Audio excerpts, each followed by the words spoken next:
Good afternoon, dear patients. Today we will talk about a case of chronic Balanoposthitis in a man. A man came to us who, at the time of his visit, was 37 years old. He has been suffering from chronic Balanoposthitis for 5 of those years.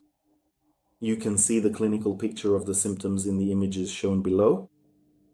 Accordingly, he experiences itching, burning, and an intensification of these symptoms, along with redness after sexual intercourse. Therefore, it is natural that he only has sex using a condom. This embarrasses him, interferes with his normal sex life, and generally makes life difficult. Accordingly, during this time, he has, of course, been repeatedly tested for various sexually transmitted infections. He currently has only one partner. Moreover, even with this partner, he only has intimate relations using a condom. Accordingly, only minimal tests for infections were done, specifically including the notorious Candida. First of all, about 8 tests for Candida were taken directly from the glans penis. These are tests for direct bacterial cultures as well as cultures for fungi, specifically for Candida. However, only slightly elevated concentrations of the usual bacteria that live on the glans penis were found, and nothing else. As for tests for allergy, immunoglobulin E, circulating immune complexes, and so on, everything was also normal. The patient also underwent an immunogram, which revealed a slight toxic allergic reaction. Treatment was prescribed by an immunologist. That's it. Sodium sulfate and calcium gluconate injections were also prescribed, as well as oral antihistamines. Topical treatment was selected in the form of lotions and anti-inflammatory, preferably non-hormonal creams such as Elidel, Fenistil, Radevit, and so on. Some improvement was noted, but in this case it wasn't particularly significant. The improvement in symptoms was approximately 30 to 50%. So what should be done next in such cases? Well, first of all, you can try to persist further with what is strongly recommended in such cases, which is circumcision. You can watch a separate video about this on our channel.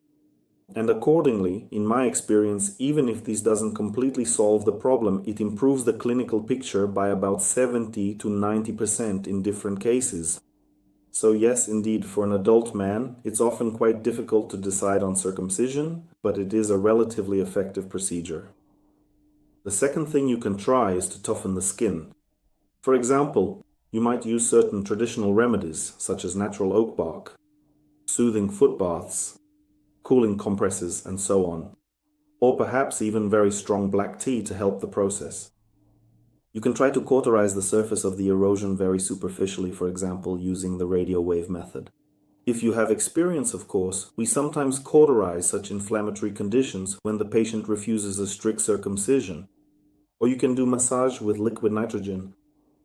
This reduces inflammation, promotes skin renewal, and can also lead to improvement.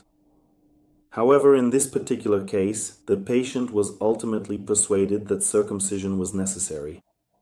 He underwent the procedure, and indeed, the eruptions did not completely resolve, but about 2.5 months after the circumcision, only about 10% of the original clinical picture remained, which naturally satisfied the patient and eliminated the need for further prolonged treatment. As a rule, over a longer period, these last residual symptoms disappear even with the use of regular anti-inflammatory ointments, which I mentioned earlier.